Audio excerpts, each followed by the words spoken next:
Yo guys, my name's GhostX, and today I've got a video on the Vault of Glass, which is something I've been wanting to do for a very long time. So this is the raid within Destiny, currently the only raid that's actually available in Destiny. However, Bungie have very recently actually, on their social media accounts like Facebook and Twitter, teased the next raid, which will feature the hive called Crota's End, which will be coming in the Dark Below expansion 1 for Destiny, as you can get as part of the expansion pass, and I believe that releases on December 9th. So let's get you excited for the next raid. Now currently this raid is really fun. In fact, I'd say this is the funnest part of the game, definitely the funnest part of the game, and I'd also say it's probably the most rewarding, and it's probably my favourite part of any game ever. It's really complicated, and it takes a few tries to get used to, and because of that it makes it more fun because it's designed to be fought with 6 players. So you cannot solo this, you cannot do it with 2 people. I literally think it's impossible with 3 people as well. You can probably get to the final boss with just 2 people. I think I've seen people do it, but to actually kill the final boss, especially now after the patch where you can't push him off, you need at least 5 people, I'd say, but preferably 6. So this first part here, as you probably know, the Vault of Glass is actually divided into segments, each one having a checkpoint, so that if you do decide to go to orbit, the fire team leader will have a checkpoint in which next time the fire team leader has another fire team, whether it be the same fire team or another fire team, they will go to the same checkpoint that they left off on, which is really cool. However, if you leave it too late till a weekly reset, which is on the Tuesday, then that will not happen. You will have to start again. Like with a lot of things, the weekly reset does mean that, and it also means that the rewards reset as well, is you can only do the Vault of Glass once a week for each character. Because of that, the reward, if you try to do it a second time on the same character, you get no rewards for it, and it's utterly pointless for you. The chests will contain nothing, and when you kill bosses they won't drop anything, so you want to make sure that you're only doing the raid once a week on a certain character. Now, because I've got 2 characters that are both over level 26, that means I can do the raid twice a week. You can do it 3 times a week maximum. That's if you have 3 characters over level 26. As the raid on normal mode, which is the easiest you can put it on, requires that you are level 26 and you have at least some legendary gear, and preferably an exotic gear as well. So this one I'm doing on my Warlock, which is level 27, so I just about meet the requirements for this raid. So we definitely did not do it on hard mode, this is easy mode. As you can see, this part here in the background is actually the second segment and the first boss fight within the vault. Now each of the boss fights are very well thought out. It's not a straightforward shoot at the enemy with a big health bar. It's more like you got to coordinate your team, because there are several assets that the boss, in this case the Templar, sets after you. Now this part is actually its oracles. So the oracles are these glowing square like things, and they can see the future and they can erase anything the Templar sees fit. You have to kill these as soon as you see them. The oracles, if they are around too long or you miss one of them, basically disappears before you have time to kill it, then the entire team get marked for negation. That basically means it's a big debuff, and as soon as you're marked for negation, the Templar can effectively kill you instantly. Throughout this gameplay you'll see something being performed called the Ritual of Negation. Now the Ritual of Negation kills anyone who is marked for negation instantly. Now remember, if you miss an oracle, it marks the entire team, so that will wipe the entire team if you're not careful. So you've got to take out these oracles as soon as you see them, and it will notify you in the bottom left, the sort of notification center for the raid, when an oracle is being destroyed. Now you need to pay attention to the notifications, which will pop up on the left side in bold and on the bottom left in the feed. They do show up buffs and debuffs as well. You need to keep aware of these, because there's a lot of things in this that can kill the entire team instantly. There are a lot of things the bosses, especially Atheon in the end, can actually do to just completely wipe the fire team. Now in this part there is a light in the center, and what's causing that light is the Aegis relic, which is something you're going to have to use later to kill the Templar. Now that relic has a cleansing light around it. If you are marked for negation, you happen to have missed an oracle, you need to run into that light to cleanse yourself, in which case you might be able to survive. Now you need to also remember that that cleansing light won't always be there. Sometimes people just teleport away like the Templar does, so you've got to be so careful with this. You've got to try and make sure you take out all the oracles. Now that is not the only way to get marked for negation within this part. the Templar will send its legions after you, and a special type of enemy called Fanatics, which are effectively headless goblins. Now, if you shoot a head off a goblin or a hobgoblin or even a minotaur, they go enraged, in which case the fire rate of their weapons increase and they run faster, which means it makes their melee more damaging. So you've got to be extremely careful.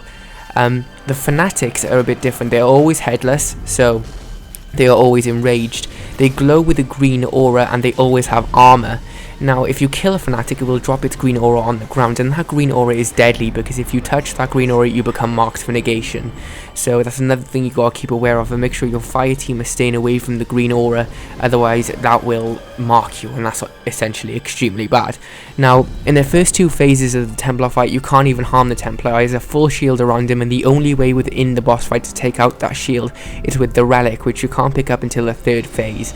So the first 2 phases are all about defending confluxes. Now, in the start the gameplay you saw, which was opening the vault, you had to defend 3 Vex sync plates to form a spire that will shoot a beam into the vault and open it. So it was effectively like domination in Call of Duty, or even controlling the Crucible. In this part, it's essentially similar. You are controlling confluxes before you fight the oracles. So the first phase is defending the conflux. First of all, there'll be one central conflux, and you just defend it. Now, what the Vex can do is they can sacrifice themselves into these confluxes by getting close and disappearing into them. I believe if 5 of them sacrifice into them, it wipes the entire team. You become expunged. So that's another way the Templar can wipe the team. Now, once you've successfully defended the central conflux for a certain amount of time, 3 confluxes, 2 additional ones spawn on the left and the right. You do the same thing, but there are more enemies this time, and there are more confluxes to defend. So the best strategic for this is either a V formation, or the same way you done the first part of the first segment of the raid, which is split your fire team into teams of 2, defending each of the 3 confluxes. When that's done, this part will, the second phase will begin, which is what is going on now, which is destroying the oracles. Effectively, this goes on for quite a while. They are always in a sequence, but they are quite random, where it's always a place where they spawn, but it's different places. So like, they won't always spawn in the same place, but they are fixed places, if you get me. Once all the oracles are destroyed, you have to do that 4 or 5 times. And once that's done, then the entire of those 2 phases end, and there's actually a break. This is the first break you're going to get during the Templar sort of fight. During this break, you can do whatever you want. No enemies come after you. But as soon as the relic is picked up, that person will be designated the relic holder. Now, the relic holder is very important. You need to understand how to use the relic, especially for the Atheon fight. Now, in this part, there's only 1 relic, and it's what's causing the cleansing light in the center of the map. So you want to decide before you start this bit who's going to be the relic holder, because the relic holder cannot use his weapons, and preferably you don't want it to be a titan, because they're quite slow compared to the other 2 classes. The best person to really use it is probably a hunter. I suppose a warlock could do it as well. Now, the relic holder, his grenade ability and his melee override will be replaced, as well as his super, in favor of different things. So the melee override is going to be replaced by a relic melee, and this will do a heavy amount of damage. You can also slam it into the ground, which will do even more damage, and you can also fire off a massive beam using its super. Now, what you want to do is charge up the super and fire it at the Templar, in which case it will take down his shield, giving the entire team a chance to shoot at the Templar. Now, when this is done, the Templar will detain a certain amount of people in bubbles, and you have to destroy these bubbles. Now, if you're in the air when he detains you, it will kill you instantly, as the bubble will sort of pull you through it and you'll die. So you need to make sure you're not in the air when he's using detain.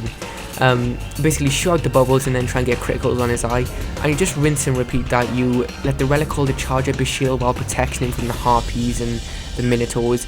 Let him shoot his super, make sure he's calling out so that you know when his super's being shot, and then just get the entire team to break their detainment bubbles and fire on the Templar. And when that's done, you'll eventually kill the Templar and get a reward.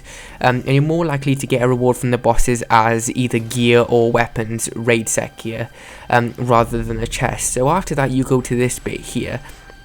So this is sort of part of the Trail of Kabar.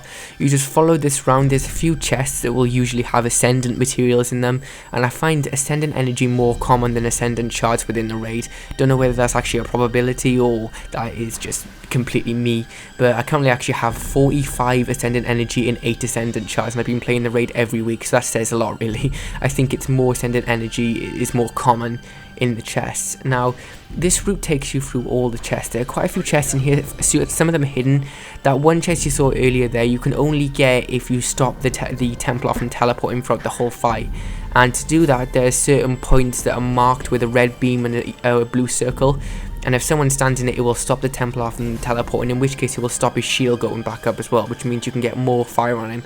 And if you stop him doing that the entire raid, the entire boss fight, then you get that extra bonus spawn chest. So this is called the Gorgon's Labyrinth. Now these essentially technically are bosses, because they're classed as ultras, they do have boss health bars, but the problem is with this is you're not supposed to kill them. You can kill them because you get a grimoire card to use on Bungie.net or the Destiny app, which I already have. The best way to do that is just shoot at a Gorgon with loads of weapons, and as soon as it sees you, unload your supers, your grenades and your melees into it, get the entire fire team of 6 to wipe it out, and you should be able to do it. Now one thing to note is when you kill a Gorgon, in the bottom left it will say the Gorgons grow stronger. What this means is the health will significantly increase, and they will increase in numbers, which makes it almost impossible to get through the Gorgon's Labyrinth, so you basically have to wipe the team after killing a Gorgon. So what the Gorgons are, they effectively certain different types of harpies.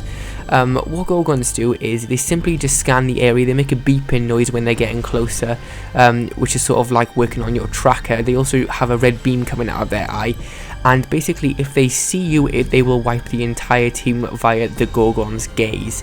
So you can't let them see you. This entire bit here is sneaky. You have to sneak around this labyrinth, following your fire team, and you gotta just basically it's sort of a U shape, you sort of go round, but if you do that you might miss one of the chests. You gotta be careful, make sure you're looking for the chest. That's why it's called a labyrinth, because there is quite a few chests here to find. So as you can see here, this is a Gorgon seeing the entire team and then wiping it, as we did try to kill it, but we didn't actually get to kill it. It does take a lot of damage to kill a Gorgon. I found the best way to do it is to have loads of Titans on using their striker ability, Fists of Havoc, and just spam him with that, and that more than likely will kill him, which is awesome because you get the Grimoire card. But that's the only reason I'd ever do it, because if you kill a Gorgon you're making the entire thing harder for yourself. So once you get through the Gorgon's Labyrinth you get to this bit, which is called the Jump Maze. Now one thing to note here is that Blade Dancers can completely bypass this maze by using Blade Dance. They can literally just swipe themselves all the way across. So the objective here is to jump across platforms that appear and disappear, sort of in a pattern. I think it's a fixed pattern the entire time, so it's easy to predict. But the problem is here is the jumping and the narrow sort of ledges to jump on are really difficult to get on, and half the time if you hit it too hard you will just fly off. So the best class to use for this is probably a Warlock, unless you're a hunter with a Blade Dance ability, in which case you don't even have to do the jump maze. But Warlocks very easy to do with their glide ability. Don't use Blink, you'll get absolutely screwed. Titans will struggle with this bit, as I found with my Titan class, but it is possible. I have done it a few times, it's just a bit more difficult, and I find having the control ability on the boost jump works better than Catapult or the other one for that certain part. Now this bit by here is the Glass Throne. This is the final segment, and it's split into quite a few phases. Now this is the Atheon battle, but to actually initiate the Atheon battle you have to do a few things first. So what you just saw there was a special type of Hydra called a Gatekeeper. Now the Gatekeeper stops you from opening the Vex Time Gates, so you have to kill him so you can get into the past and the future, which is where you're going to have to go to kill more Gatekeepers to get out of there and to get the relics to use against Atheon. So Atheon won't spawn until the final phase. So you have to do a few things first. The first phase of this is killing the Gatekeeper. So once you've got the first Gatekeeper down who guards the gates to the past and the future, you then want to activate one of the gates, and then you want to send a fire team, preferably half of your team, so 3 of them in there while 3 are outside, making sure the Vex Time Gate stays open so you can get out. And they want to keep it away from the Praetorians, which are the Vex Minotaur special type with armor and void shielding that can actually transfer the Vex plates to red, which means the Vex time gate will shut. You've got to keep them away from the pads, very similar to how you did in the first segment, which is opening the vault.